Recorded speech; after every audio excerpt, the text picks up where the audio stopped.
একবার হযরত মূসা আলাইহিস সালাম আল্লাহ রাব্বুল আলামিনের সঙ্গে কথা বলার জন্য একটি বনের রাস্তা ধরে তুর পাহাড়ের দিকে যাচ্ছিলেন।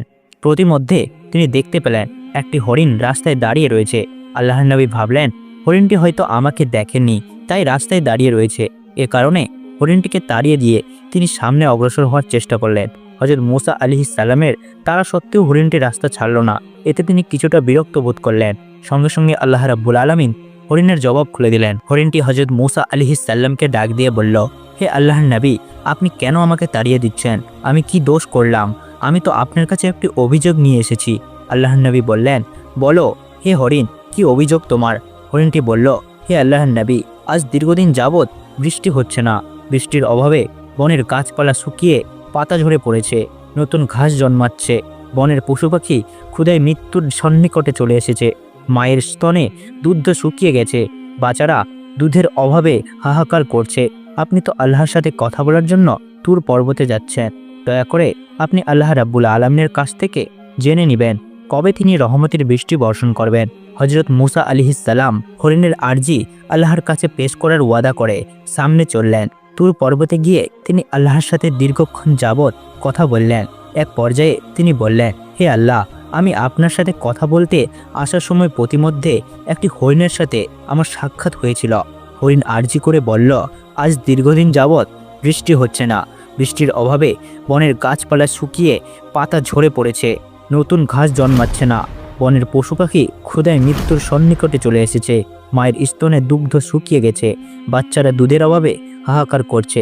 হে রহমান, কবে আপনি আপনার রহমতের বৃষ্টি করে পশু পাখিদের কষ্ট দূর করবেন? এটি জানতে চেয়েছিল হরিণ।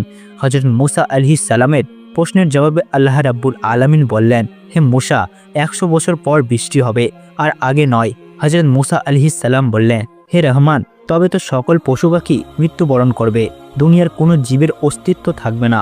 আল্লাহ বললেন, মূসা, এটাই আমার ফয়সালা। এটা শুনে হযরত মূসা আলাইহিস সালাম আর কিছুই বললেন না। তিনি মর্মাহত হয়ে ফিরে আসতে লাগলেন আর মনে মনে দোয়া করতে লাগলেন যেন হরিণের সাথে তার সাক্ষাৎ না হয়। কিন্তু হরিণ ঠিকই মূসা আলাইহিস সালামের সামনে হাজির হলো। মূসা আলাইহিস সালাম কিছুই বলছেন না। হরিণটি বলল, হে আল্লাহর নবী, কি ব্যাপার? আপনার মুখ বেজার কেন? দয়া করে বলুন, আপনার আরজি কি আল্লাহর কাছে পেশ করেছিলেন? আল্লাহর নবী বললেন, হে হরিণ, আমি তোমার জন্য ভালো কোনো সংবাদ নিয়ে আসতে পারিনি। হরিণ বলল, ভালো বা মন্দ যাই হোক, আল্লাহ কি বলেছেন আপনি শুধু আমাকে এতটুকুই বলুন। হযরত মূসা আলাইহিস সালাম বললেন, আল্লাহ তাআলা বলেছেন 100 বছর পর বৃষ্টি হবে, তার আগে নয়। এই সংবাদ শুনে হরিণ বলল, আলহামদুলিল্লাহ। হযরত মূসা আলাইহিস সালাম অত্যন্ত আশ্চর্য হয়ে গেলেন। তিনি বললেন, হরিণ, 100 বছর পর বৃষ্টি হবে, এটা কি আলহামদুলিল্লাহ বলার মতো সংবাদ? যদি এটাই হয়, তাহলে পৃথিবীতে কি কোনো জীবের অস্তিত্ব থাকবে? এটা তো অত্যন্ত চিন্তার বিষয়। হরিণটি বলল, হে আল্লাহর নবী, সৃষ্টি জগতের প্রতি আপনার যা দয়া, তার চাইতে লক্ষ কোটি গুণ বেশি দয়া আল্লাহ রাব্বুল আলামিনের। সেই দয়ালু আল্লাহ যদি 100 বছর পর বৃষ্টি বর্ষণ করা তার সৃষ্টিজীবের জন্য শ্রেয় মনে করেন, তবে তার এই সিদ্ধান্তে আমি সন্তুষ্ট। আমি ভালো করেই জানি আল্লাহ যা করেন সৃষ্টির মঙ্গলের জন্যই করেন। এই বলে হরিণ বনে চলে গেল আর হযরত মূসা আলাইহিস সালাম বাড়ির দিকে রওনা করলেন। কিন্তু আল্লাহর কি মহিমা! হযরত মূসা আলাইহিস সালাম তার ঘরে পৌঁছাবার পূর্বেই আকাশে মেঘাচ্ছন্ন হয়ে আসলো এবং কিছুক্ষণের মধ্যেই ঝমঝম করে রহমতের বৃষ্টি বর্ষিত হতে লাগলো। সুবহানাল্লাহ।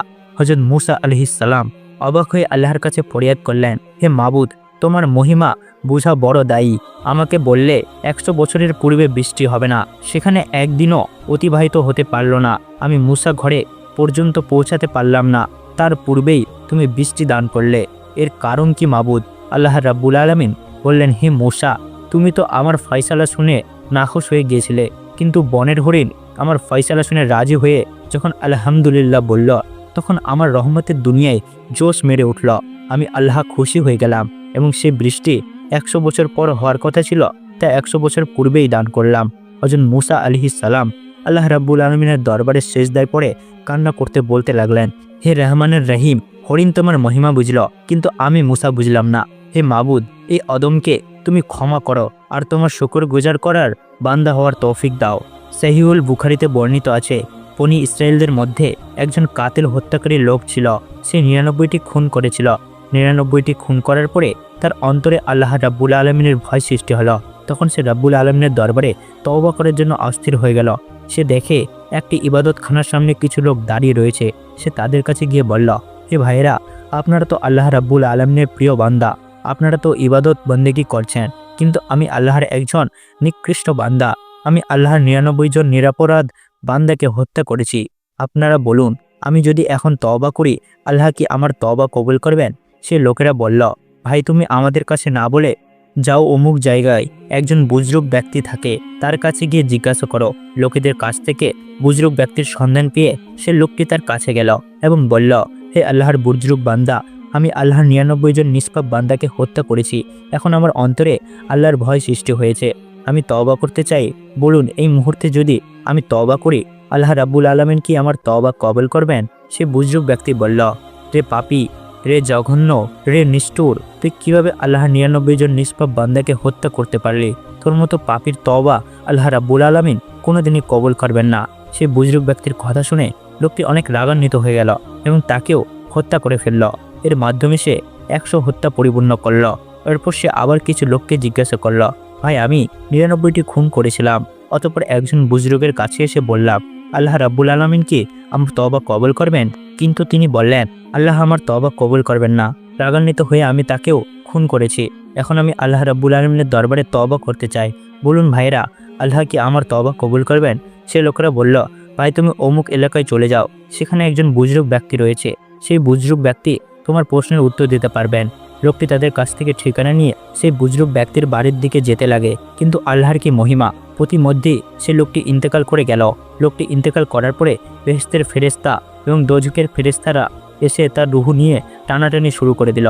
বেহেশতের ফেরেশতারা বলতে লাগলো, লোকটি তওবা করতে যাচ্ছিল, অতএব আমরা তার রুহ নিয়ে জান্নাতে যাব।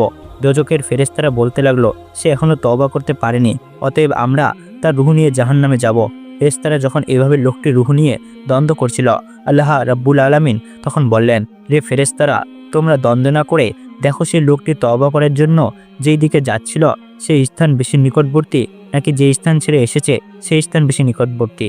যদি সে তওবা করার স্থানের নিকটবর্তী হয়ে যায়, তাহলে জান্নাতের ফেরেশতারা তার রুহ নিয়ে জান্নাতে যাবে। আর যদি তওবা করার স্থানের নিকটবর্তী না হয়, সে বাড়ির নিকটবর্তী হয়, তাহলে জাহান্নামের ফেরেশতারা তার রুহ নিয়ে জাহান্নামে যাবে। এরপরে ফেরেশতারা তার অবস্থান মাপ দিল। দেখা গেল তওবা করার স্থানের দিকে মাত্র 1 হাত সে বেশি অগ্রসর হয়েছিল। তখন আল্লাহ রাব্বুল আলামিন ফয়সালা দিলেন, যেহেতু সে তওবা করার স্থানের দিকে বেশি অগ্রসর হয়েছে, যদিও তা 1 হাত, তারপরও আমি আল্লাহর দয়া করে তাকে বেহেশতবাসী হওয়ার সিদ্ধান্ত দিলাম। অতএব বেহেশতের ফেরেশতারাই তার রুহ নিয়ে বেহেশতে যাবে। একেবারে হযরত মূসা আলাইহিস সালামের সঙ্গে আমালিকা সম্প্রদায়ের ভীষণ লড়াই শুরু হয়ে গেল। আমালিকা সম্প্রদায় হযরত মূসা আলাইহিস সালামের সৈন্যদের উপর বারবার আক্রমণ করল, কিন্তু তারা যতবারই আক্রমণ করছিল, প্রতিবারই আল্লাহর নবী হযরত মূসা আলাইহিস সালাম আল্লাহ রাব্বুল আলামিনের মদদে এবং সাহায্যে তাদেরকে পরাস্ত করেছিলেন। আমালিকা সম্প্রদায়ের সর্বশেষে বুঝতে পারল তারা কোনোভাবে আল্লাহর নবী মূসার সৈন্যদের সঙ্গে পেরে উঠবে না। তাদের একজন খুবই বয়স্ক এবং বুদ্ধিমান বৃদ্ধ ছিল। সকলেই তখন তার কাছে গিয়ে বলল, জনাব, আমরা বারবার মূসার সৈন্যদেরকে আক্রমণ করছি, কিন্তু যতবারই আক্রমণ করছি ততবারই তারা আমাদেরকে পরাস্ত করে দিচ্ছে। আপনি বলুন, কিভাবে আমরা মূসার বিরুদ্ধে বিজয় লাভ করতে পারি? তখন সে বৃদ্ধ ব্যক্তি বলল, তোমরা যত শক্তি নিয়ে যতবারই মূসার উপর আক্রমণ করো না কেন, তাতে কোনো লাভ হবে না, কারণ মূসার সৈন্যদের মাঝে রয়েছে ঈমানের শক্তি। অতএব তোমাদের সর্বপ্রথম কাজ হলো তোমরা মূসার সৈন্যদের ঈমানের শক্তি দুর্বল করে দাও। যদি তোমরা মূসার সৈন্যদের ঈমানের শক্তি দুর্বল করে দিতে পারো, তবেই কেবল তোমরা তাদেরকে পরাস্ত করতে পারবে। এরপর তারা বৃদ্ধকে জিজ্ঞাসা করল, মূসার সৈন্যদের ঈমানের শক্তি দুর্বল করার উপায় কি? বৃদ্ধ বলল, তোমাদের মধ্যে থেকে সুন্দরী এবং চরিত্রহীন নারীদেরকে মূসার সৈন্যদের মাঝে ছেড়ে দাও, যাতে করে তারা তাদেরকে প্রলুব্ধ করে এবং নিজেদের সাথে জেনে লিপ্ত হওয়ার সুযোগ দেয়। যখন তারা তাদের হাতের মুঠোয় চলে আসবে, তখন যেন তারা তাদেরকে মদ্যপান করার অভ্যাসে গড়ে তোলে। যদি মূসার সৈন্যদের মদ্যপান করে এবং নারীদের সাথে জেনে লিপ্ত হয়, তবেই তাদের ঈমানী শক্তি দুর্বল হয়ে যাবে। এরপর আমালিকা সম্প্রদায়ের লোকেরা গভীর রাতে হযরত মূসা আলাইহিস সালামের সৈন্যদের মাঝে নারীদেরকে ছেড়ে দিল। নারীরা হযরত মূসা আলাইহিস সালামের সৈন্যদেরকে প্রলুব্ধ করতে লাগলো, যেন তারা তাদের সাথে জেনে লিপ্ত হয়। আল্লাহর নবী হযরত মূসা আলাইহিস সালামের সৈন্যদের মধ্যে থেকে কিছু কিছু সৈন্য সেই নারীদের পরালোচনায় পড়ে তাদের সাথে জেনে লিপ্ত হলো। এরপর সেই নারীরা হযরত মূসা আলাইহিস সালামের সৈন্যদের মদ্যপানের অভ্যাস গড়িয়ে তুলল। কিছুদিনের মধ্যে বেশ কিছু সৈন্য এই জালে ফেসে গেল। অতঃপর আমালিকা সম্প্রদায় হযরত মূসা আলাইহিস সালামের সঙ্গে যুদ্ধের মুখোমুখি হলো। হযরত মূসা আলাইহিস সালাম যুদ্ধে পরাজিত হয়ে গেলেন এবং আমালিকা সম্প্রদায়ের যুদ্ধে জয়ী হয়ে গেল। তখন আল্লাহর নবী হযরত মূসা আলাইহিস সালাম আল্লাহ রাব্বুল আলামিনের দরবারে দুই হাত তুলে ফরিয়াদ করতে বলতে লাগলেন, হে রাব্বুল আলামিন, কেন আমরা আমালিকা সম্প্রদায়ের কাছে পরাস্ত হলাম? কেন আপনার রহমত এবার আমাদের উপর বর্ষিত হলো না? কেন আপনি আমাদেরকে পরাজয়ের গ্লানি দিয়ে অপমানিত করলেন? তখন আল্লাহ রাব্বুল আলামিন হযরত মূসা আলাইহিস সালামের উপর ওহী নাজিল করে বলল, হে মূসা, কিভাবে আমরা রহমতের তোমাদের উপর বর্ষিত হবে অথচ তোমাদের মাঝে রয়েছে মদ্যপ এবং জিনা ব্যভিচারীকারী লোক? আগে তুমি তাদেরকে তোমার সৈন্যদের মধ্য থেকে সরাও, এরপরে আমার রহমত তোমাদের উপর বর্ষিত হবে এবং পুনরায় আমি তোমাদেরকে বিজয় দান করব। হযরত মূসা আলাইহিস সালাম আল্লাহ রাব্বুল আলামিনের পক্ষ থেকে সংবাদ লাভ করার পরে তার সৈন্যদের মাঝে খোঁজ করা শুরু করে দিলেন, কারা কারা এই জালেফ এসেছে। অতঃপর তিনি তাদের সকলের শিরোচ্ছেদ করে দিলেন। বলা বাহুল্য যে হযরত মূসা আলাইহিস সালামের যুগে তওবার এটি মাধ্যম ছিল। কোনো ব্যক্তি যদি কাবিরা গুনাহ করত তাহলে তার তওবার মাধ্যম ছিল তাকে হত্যা করা। এরপরে আল্লাহর নবী হযরত মূসা আলাইহিস সালামের সৈন্যদের সঙ্গে আমালিকা সম্প্রদায়ের পুনরায় যুদ্ধ শুরু হয়ে গেল। কিন্তু এবার আল্লাহর নবী হযরত মূসা আলাইহিস সালাম বিজিত হলেন এবং আমালিকা সম্প্রদায়ের লোকেরা পুনরায় পরাজয় করল। তো প্রিয় ভাইয়েরা, এই কাহিনীটি থেকে আমরা বুঝতে পারি একজন চরিত্রহীন নারী একটি জাতির জন্য কতটা ভয়ঙ্কর। তাই চরিত্রহীন নারীর ফিতনা থেকে সদাই সতর্ক থাকবে। বনি ইসরায়েলদের যুগে একজন খুবই বুজরুক আল্লাহওয়ালা ব্যক্তি ছিলেন। একবার কিছু লোক তাকে এসে সংবাদ দিল, হে আল্লাহর ওলি, আপনি এখানে বসে আছেন অথচ আপনার এলাকায় লোকজন আল্লাহর সাথে শিরিক করে ধ্বংস হয়ে যাচ্ছে। বুজরুক ব্যক্তি সংবাদ শুনে বলল, কি বলছো তোমরা? আমার এলাকায় আমি থাকতে লোকজন আল্লাহর সাথে শিরক করছে? কিভাবে তারা আল্লাহর সাথে শিরক করছে? জলদি খুলে বলো আমাকে। লোকজন বলল, তারা আল্লাহ রাব্বুল আলামিনের পরিবর্তে একটি গাছের পূজা শুরু করে দিয়েছে। এই কথা শুনে বুজরুক ব্যক্তি অত্যন্ত রাগান্বিত হয়ে গেলেন এবং তিনি একটু কুঠার হাতে নিলেন আর বললেন, এই কুঠার দিয়ে আমি সে গাছটিকে কেটে টুকরো টুকরো করে দেব, যাতে করে মানুষ আল্লাহর সাথে শিরিক করতে না পারে। এরপর তিনি কুঠার হাতে সে গাছটিকে কর্তন করার জন্য অত্যন্ত রাগান্বিত হয়ে সেই স্থানের দিকে ধেয়ে যেতে লাগলেন। প্রতিমধ্যে তার সঙ্গে শয়তানের সাক্ষাৎ হলো। শয়তান তাকে বলল, হে দরবেশ, কোথায় যাচ্ছেন? সেই দরবেশ ব্যক্তি বললেন, আমি শুনলাম আমার এলাকায় লোকজন আল্লাহ রাব্বুল আলামিনের পরিবর্তে গাছের পূজা শুরু করে দিয়েছে। আমি থাকতে আমার এলাকায় আল্লাহর সাথে শিরিক হবে, আমি এটা কিভাবে সহ্য করব? তাই এই কুঠার হাতে নিয়েছি, এই কুঠার দিয়ে সে গাছটিকে কেটে টুকরো টুকরো করে ফেলব। শয়তান বলল, কিন্তু দরবেশ বাবা, আমি তো আপনাকে সেখানে যেতে দিব না।